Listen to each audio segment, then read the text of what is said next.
नमस्कार। आज हम एक बेहद दिलचस्प दस्तावेज पर बात कर रहे हैं। इसका नाम है धन सृजन का वास्तविक खाका। ये एक तरह का पूरा रोड मैप लगता है ना। मतलब सिर्फ पैसे कमाने के बारे में नहीं, बल्कि सोच बदलने से लेकर उसे असल में करने तक का पूरा सफर। हाँ बिल्कुल। इसका लक्ष्य शायद यही है कि पैसे बनाने की जो पूरी प्रक्रिया है उसे आसान, समझने लायक कदमों में तोड़ा जाए। तो चलिए इसमें गहराई से उतरते हैं, देखते हैं कि वो कौन सी खास बातें और करने लायक कदम हैं जो हमारे लिए सबसे ज्यादा काम के हो सकते हैं। हाँ, ये सोर्स काफी प्रैक्टिकल है। ये सिर्फ बड़े बड़े सिद्धांत नहीं बता रहा, बल्कि असल में क्या करना है उस पर जोर दे रहा है। तो देखते हैं ये पैसे बनाने की यात्रा को कैसे कदम दर कदम समझाता है। ठीक है, तो फिर शुरू करते हैं। और शुरुआत होती है सबसे पहली और शायद सबसे जरूरी चीज से, हमारी सोच, हमारी मानसिकता। गाइडलाइन कहती है पैसा कमाने से पहले सही नजरिया बनाना बहुत अहम है। हाँ, ये बहुत महत्वपूर्ण पॉइंट है।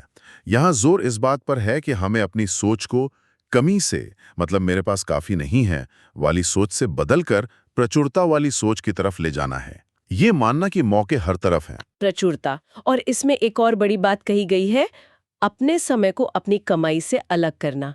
ये क्या है? हाँ, मतलब अगर आपकी इनकम सिर्फ आपके काम करने के घंटों पे निर्भर है, जैसे कि नौकरी में होता है, तो वो लिमिटेड है ना। सही बात है, 24 ही घंटे हैं। बस इसीलिए ये गाइडलाइन कहती है कि सिर्फ घंटे बेचकर कमाने के बजाय ऐसी चीजें बनाने पर ध्यान दो जो आपके लिए पैसा कमाए, मतलब एसेट्स बनाने पर।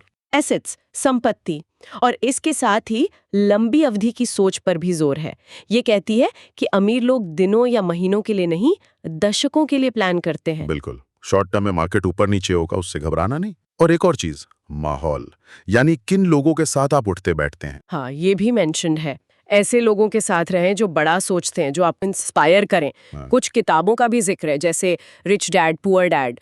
इनका सार यही है कि पहले दिमाग तैयार करो। सही। तो एक बार ये मेंटल फ्रेमवर्क बन गया, उसके बाद ये दस्तावेज बात करता है इनकम बढ़ाने की, जिसे वो मनी इंजन बनाना कहता है। हाँ। और इसके लिए क्या चाहिए? स्किल्स, हुनर। हुनर। हाँ, क्योंकि पैसा बनाने के लिए पहले कैश फ्लो तो चाहिए, है ना। एग्जैक्टली। और इसमें कुछ हाई इनकम स्किल्स लिस्ट की गई हैं, जैसे हाँ, मैंने देखा। कॉपी राइटिंग और मार्केटिंग, सेल्स। कोडिंग या एआई टूल्स का इस्तेमाल, वीडियो एडिटिंग, ट्रेडिंग या इन्वेस्टमेंट की नॉलेज, बिजनेस कंसल्टिंग, ये सब। हाँ, और लक्ष्य क्या है? इन स्किल से हर महीने लगभग $1,000 से $10,000 कमाना। ये शायद ग्लोबल मार्केट के हिसाब से। तो क्या करना है? सब कुछ सीख लेना है? नहीं, रणनीति काफी क्लियर है। सलाह है कि पहले 1 या 2 स्किल्स चुनो जिनमें इंटरेस्ट हो या जिनकी डिमांड हो। ओके। फिर उन पर फोकस करके 3 से 6 महीने लगाकर उनमें मास्टर बनो। टाइम लगेगा, मेहनत लगेगी। और फिर इन स्किल्स को सर्विसेज के तौर पे बेचो, फ्रीलांसिंग करो या अपना छोटा ऑनलाइन बिजनेस शुरू करो। ये हुआ पहला कदम, एक एक्टिव इनकम स्ट्रीम बनाने का। और अगर कोई जल्दी कुछ शुरू करना चाहे, पार्ट टाइम। हाँ, उसके लिए कुछ साइड हसल के उदाहरण भी हैं, जैसे फ्रीलांसिंग प्लेटफॉर्म्स हैं, अपवर्क, फाइवर, वहाँ प्रोजेक्ट्स मिल सकते हैं। अच्छा। या फिर सोशल मीडिया ग्रोथ में मदद करना, डिजिटल प्रोडक्ट्स बनाना, जैसे e books, templates. Affiliate marketing भी एक ऑप्शन है। इन शुरुआती कदमों का लक्ष्य क्या बताया गया है? मतलब कितना कमाना? इस स्टेज पर टारगेट है अपनी एक्टिव इनकम को हर महीने $3,000 से $5,000 तक ले जाना। जब ये होने लगे तो फिर आप अगले लेवल के लिए तैयार हैं। ओके, तो पहले सोच बदली, फिर स्किल से कमाई शुरू की, उसे बढ़ाया, अब पैसा आ रहा है। अब क्या? क्योंकि सिर्फ कमाना काफी नहीं होता, उसे संभालना भी तो पड़ता है। हाँ, बिल्कुल सही कहा आप। अगला कदम है मनी मैनेजमेंट, मतलब पैसे को सही तरीके से संभालना, रखना और उसे बढ़ाना। यहाँ एक जाना पहचाना नियम आता है, 50-30-20 रूल। हाँ, ये तो सुना है। 50% जरूरतों पर, 30% इच्छाओं पर और 20% सेविंग या इन्वेस्टमेंट। यही है ना? हाँ, पर इस गाइडलाइन में एक खास बात है।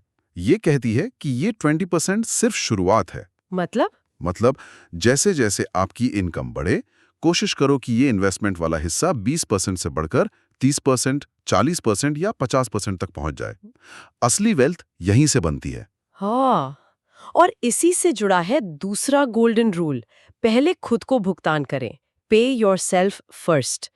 पहले खुद को भुगतान करें। ये कैसे? सैलरी आते ही शॉपिंग? हाँ, नहीं, इसका मतलब है जैसे ही पैसा आए, खर्च करने से पहले वो इन्वेस्टमेंट वाला हिस्सा 20% या ज्यादा निकालकर अलग रख दो। अच्छा। बाकी जो बचा उससे अपने खर्चे पूरे करो। ज्यादातर लोग उल्टा करते हैं। हाँ। पहले खर्च, फिर जो बचा वो सेविंग। ये सोच बदलनी है। ये तो काफी अनुशासन वाली बात है। और कर्ज के बारे में क्या? लोन लेना आजकल बहुत कॉमन है। कर्ज पर यहाँ काफी क्लियर गाइडेंस है। बुरे कर्ज से बचो, बैड डेट। बुरा कर्ज मतलब वो लोन जो ऐसी चीजों के लिए लिया गया है जिनकी वैल्यू टाइम के साथ कम होती है या जो इनकम नहीं देती, जैसे क्रेडिट कार्ड का हाई इंटरेस्ट वाला कर्ज, महंगी गाड़ी के लिए लोन, छुट्टियों के लिए लोन। इनसे बचना है। ओके। और अच्छा कर्ज क्या वो भी होता है? हाँ, गुड डेट। इसका समझदारी से इस्तेमाल करने की बात है। ये वो कर्ज है जो आप एसेट बनाने के लिए लेते हैं। एसेट जैसे घर खरीदने के लिए लोन लिया जिसे आप किराए पर दे सकें या जिसकी कीमत बढ़े, या बिजनेस शुरू करने या बढ़ाने के लिए लोन लिया।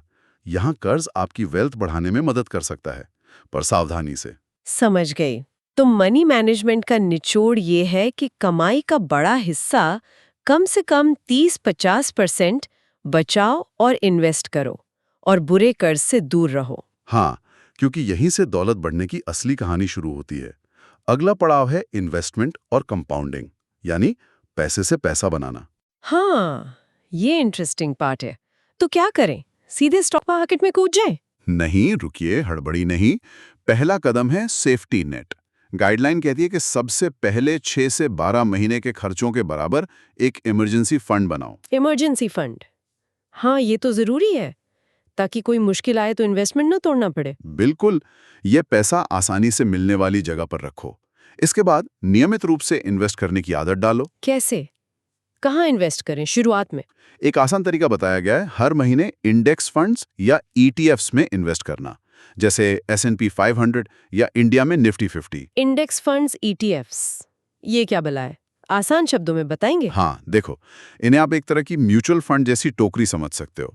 इसमें एक शेयर नहीं बल्कि कई सारी बड़ी कंपनियों के शेयर होते हैं, 50, 500। अच्छा, तो रिस्क कम हो जाता है? हाँ, रिस्क बढ़ जाता है। अगर एक दो कंपनी अच्छा ना भी करे तो बाकियों से बैलेंस हो जाता है, और इनमें खर्चा भी कम होता है।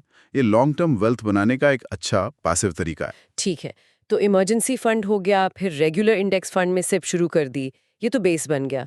इसके बाद क्या बड़े कदम आते हैं? इसके बाद आते हैं वेल्थ मूव्स, मतलब दौलत बनाने वाले असली बड़े कदम।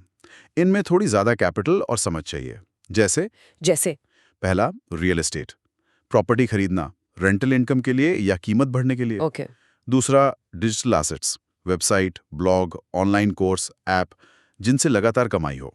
ये आजकल काफी चल रहा है। तीसरा, डिविडेंड देने वाले स्टॉक्स या बिजनेस में इन्वेस्ट करना, जिनसे रेगुलर इनकम आए। और चौथा? थोड़ा एडवांस्ड है, एंजल इन्वेस्टिंग, नए स्टार्टअप्स में पैसा लगाना। इसमें रिस्क ज्यादा है पर रिवॉर्ड भी बहुत बड़ा हो सकता है। वाह, तो ये सब करने का अल्टीमेट गोल क्या है? बहुत सारा पैसा नहीं, पैसा तो साधन है। गोल है फाइनेंशियल इंडिपेंडेंस, वित्तीय स्वतंत्रता। वित्तीय स्वतंत्रता मतलब वो स्टेज जब आपके एसेट से आने वाली पैसिव इनकम, जैसे किराया, डिविडेंड, आपके सारे महीने के खर्चों को कवर कर ले। आपको रोज पैसे के लिए काम करना ना पड़े। आप काम करें मर्जी से, मजबूरी से नहीं। वाह, ये सुनने में बहुत अच्छा लगता है, पर यहाँ तक पहुँचना, इसमें तो शायद बहुत ज्यादा मेहनत लगती होगी। मेहनत तो है, लेकिन गाइडलाइन कहती है अमीर लोग सिर्फ कड़ी मेहनत नहीं करते, वो स्केल करते हैं। स्केल करना मतलब अपने एफर्ट के इम्पैक्ट को कई गुना बढ़ाना।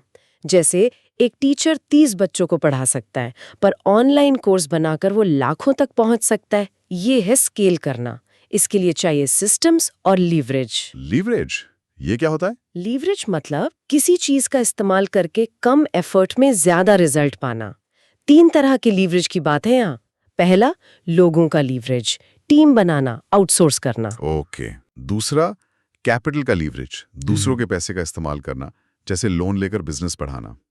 और तीसरा, टेक्नोलॉजी और मीडिया का leverage, automation, software, social media का इस्तेमाल करके लाखों लोगों तक पहुंचना। तो स्केल करने के लिए करना क्या है? कुछ एक्शन पॉइंट्स हैं। काम को ऑटोमेट करो जहां हो सके, AI, सॉफ्टवेयर, VA यूज करो, टीम बनाओ, अकेले सब मत करो।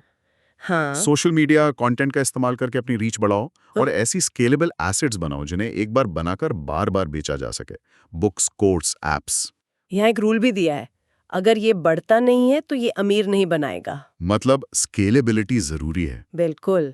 अगर आपका काम या बिजनेस स्केल नहीं हो सकता तो उसे बड़ी वेल्थ बनाना मुश्किल है। ये तो बहुत गहरी बात है। ठीक है, तो पैसा कमाया, संभाला, बढ़ाया, स्केल भी कर लिया। अब क्या, सब हो गया? नहीं, एक आखिरी पर बहुत जरूरी पड़ाव बाकी है। पैसा बनाना और बढ़ाना एक बात है, उसे बचाए रखना, उसकी हिफाजत करना, वो शायद ज्यादा मुश्किल है। अगला कदम है वेल्थ प्रोटेक्शन, धन की सुरक्षा। धन की सुरक्षा? तिजोरी में रखना? हा हा नहीं, मतलब ऐसे कदम उठाना कि आपकी मेहनत की कमाई अचानक से चली न जाए। इसमें सबसे पहली चीज है डाइवर्सिफिकेशन। डाइवर्सिफिकेशन, ये शब्द पहले भी आया था। मतलब सारा पैसा एक जगह मत लगाओ। सारा पैसा एक ही स्टॉक में या सिर्फ क्रिप्टो में या सिर्फ रियल एस्टेट में लगाना रिस्की है। अगर वो चीज डूब गई तो सब गया। अच्छा। तो अपने इन्वेस्टमेंट को अलग अलग एसेट क्लास में बांटो। थोड़ा शेयर्स, थोड़ा बॉन्ड्स, थोड़ा रियल एस्टेट, थोड़ा गोल्ड वगैरह। अंडे अलग अलग टोकरी में रखो। समझ गए। और क्या तरीके हैं बचाने के? दूसरा है इंश्योरेंस। सही बीमा पॉलिसी लेना, health insurance, life insurance, property insurance. ये आपको अचानक आने वाले बड़े खर्चों या नुकसान से बचाते हैं। हाँ, ये तो बहुत जरूरी है। और कानूनी तौर पर? हाँ, लीगल और टैक्स स्ट्रैटेजीज का इस्तेमाल, जैसे लोग एलएलसी बनाते हैं, ट्रस्ट बनाते हैं, ये आपकी पर्सनल लायबिलिटी कम करने और टैक्स बचाने में मदद कर सकते हैं। पर इसके लिए एक्सपर्ट की सलाह जरूरी है। और एक और चीज जो शायद सबसे ज्यादा लॉन्ग टर्म है। हाँ, वो है अपने परिवार को, अगली पीढ़ी को फाइनेंशियल लिटरेसी सिखाना, उन्हें पैसे की समझ देना, वरना बनाई हुई दौलत टिकेगी कैसे? सही बात है। तो कुल मिलाकर अपनी वेल्थ के चारों ओर एक किला बनाना है। बिल्कुल। तो ये पूरी प्रक्रिया सोच बदलने से लेकर दौलत सुरक्षित करने तक काफी लंबी है। क्या इसे किसी आसान तरीके से समेटा गया है? कोई फाइनल फॉर्मूला? हाँ, है ना। इसे एक वेल्थ एम्प्लीफिकेशन साइकिल या एक फॉर्मूले की तरह बताया गया है। एक लगातार चलने वाली प्रक्रिया। कैसा है वो साइकिल? साइकिल ऐसा है, पहले कमाओ हाई इनकम स्किल बिजनेस से, फिर बचाओ और इन्वेस्ट करो 30-50% इनकम एसेट्स में, फिर कंपाउंड करो, प्रॉफिट को री इन्वेस्ट करो, फिर स्केल करो सिस्टम्स लीवरेज से, और फिर प्रोटेक्ट करो, डाइवर्सिफाई, इंश्योर करो, और इसे दोहराते रहो। हाँ, इसे तब तक दोहराते रहो जब तक फाइनेंशियल इंडिपेंडेंस ना मिल जाए। इस पूरी चीज को एक लाइन में भी लिखा है जो मुझे काफी पावरफुल लगता है। हुनर प्लस नकदी प्रवाह, संपत्ति, निवेश, सिस्टम, सुरक्षा, स्वतंत्रता। वाह। Skills plus cash flow, assets, investment, systems, protection, freedom. ये तो वाकई पूरे खाके का सार है। बिल्कुल। तो आज हमने धन सृजन का वास्तविक खाका पर ये गहरी चर्चा की। इसने पैसे बनाने की पूरी यात्रा को एक तरह से खोल कर रख दिया, माइंडसेट से शुरू करके कमाने, संभालने, बढ़ाने, स्केल करने और आखिर में उसे सुरक्षित करने तक। हाँ, ये एक बहुत ही सिस्टमैटिक अप्रोच है। हर स्टेप अगले पर बना है। ये दिखाता है कि वेल्थ क्रिएशन सिर्फ पैसा कमाने के बारे में नहीं, ये एक पूरी प्रोसेस है। इसमें स्ट्रैटेजी, डिसिप्लिन, लॉन्ग टर्म सोच सब कुछ लगता है। और जाते जाते ये हमारे श्रोताओं के लिए सोचने को एक सवाल छोड़ जाता है जो इसी गाइडलाइन से प्रेरित है। इस पूरे खाके को देखने के बाद वो सबसे पहला, छोटा लेकिन ठोस कदम कौन सा लगता है जिसे कोई भी आज से ही उठा सकता है? क्या वो अपनी सोच पर काम करना है, या शायद लिस्ट में से कोई एक स्किल चुनकर उसे सीखना शुरू करना है?